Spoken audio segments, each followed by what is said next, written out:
கர்த்தராகிய இயேசு கிறிஸ்துவின் நாமத்தினாலே உங்கள் யாவரையும் வாழ்த்துகிறேன். நாம் இன்று தியானிக்கும் வசனம் சங்கீத புஸ்தகம் 88ஆம் அதிகாரம் 2ஆம் வசனம். என் விண்ணப்பம் உமது சமூகத்தில் வருவதாக, என் கூப்பிடுதலுக்கு உமது செவியை சாய்த்தரலும். அதாவது இந்த சங்கீதம் யார் எழுதியிருக்கிறான்னு பார்க்கும்போது கோராகின் புத்திரர்கள் இந்த சங்கீதத்தை பாட்டாக பாடியிருப்பார்கள். கோராகின் புத்திரர்கள் மிகவும் துக்கத்தால நிறைந்திருக்கும் போது, வேதனையினால நிறைந்திருக்கும் போது, அவர்கள் கர்த்தர் மேல் நம்பிக்கையா இருந்து கர்த்தர் நிச்சயமா எங்களை ரட்சிப்பார் என்ற விசுவாசத்தோடு இந்த சங்கீதத்தை எழுதியிருப்பாங்க. இந்த சங்கீதத்தில் இந்த வசனத்தில் அவங்க 2 காரியத்தை சொல்லியிருப்பாங்க. அதாவது, நாங்கள் எவ்வளவு துக்கத்துல இருந்தாலும் தேவனே எங்கள் விண்ணப்பம் உம்முடைய சமூகத்துல, அதாவது பரலோகத்துல எட்டுவதாக, நாங்கள் கூப்பிடும் போது எங்கள் கூக்குரல் உம்முடைய செவியிலே கேட்டு அதற்கு நீர் எனக்கு செவி கொடுப்பீராக என்று 2 காரியங்களை சொல்லியிருப்பாங்க.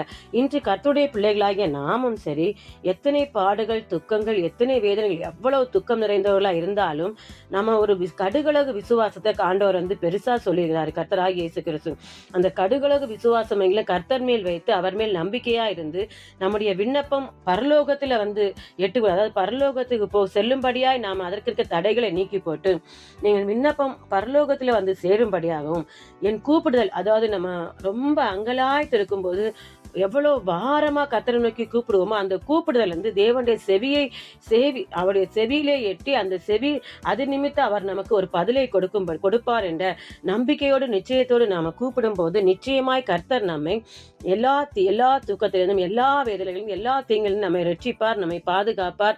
நம்முடைய விண்ணப்பம் பரலோகத்திலே எட்டும். எல்லா தடைகளையும், பரலோகத்திலே எட்டக்கூடாது இருக்கிற எல்லா தடைகளையும் தேவன் உடைத்து நம்முடைய விண்ணப்பத்திற்கும் பதில் தருவார். நம்முடைய கூப்பிடுதலுக்கும் அவர் செவி சாய்த்து நம்மை நினைக்கிற தேவன் நம்மை ஒருபோதும் மறவாமல் நினைத்து நம்மை ஆசீர்வதிப்பார். ஜெபிப்போமா. அன்பின் பரலோக பிதாவே, நன்றியோடு துதிக்கிறோம், சோத்தரிக்கிறோம் தகப்பனே. இந்த நாளிலும் தேவனாகிய கர்த்தாவே, தியானித்த வசனத்தின்படி தகப்பனே ராஜா, நீரே தகப்பனே எங்கள் விண்ணப்பங்கள் உம்முடைய சமூகத்தில் எட்டும்படியாய் ராஜா, எங்கள் கூக்குரல் உம்முடைய செவியிலே கேட்கும்படியாய் எங்களை நாங்கள் நம்புகிறோம் அப்பா தகப்பனே, உம்மை நம்புகிறோம் ஐயா. நீர் எங்களை எல்லா தீங்கிலிருந்தும் எங்களை ரட்சிப்பீர், எங்களை பாதுகாப்பீர், எங்களை விடுவிப்பீர், எங்களை நினைப்பீர், எங்களை ஆசீர்வதிப்பீர் என்று உம்மை நம்புகிறோம். அப்படியே நீர் எங்களை ஆசீர்வதித்து எங்கள் விண்ணப்பத்தை கேட்டு எங்கள் கூக்குரலுக்கு செவி சாய்த்து உம்முடைய நாமத்தை மகிமைப்படுத்த போற கிருபைக்காய் நன்றியோடு சோத்தரிக்கிறோம். எங்களை தாழ்த்தி வறுமையாக்கிறோம். கர்த்தராகிய இயேசு கிறிஸ்துவின் நாமத்தில் ஜெபிக்கிறோம் நல்ல பிதாவே, ஆமென். கர்த்தர் உங்களை ஆசீர்வதிப்பாராக.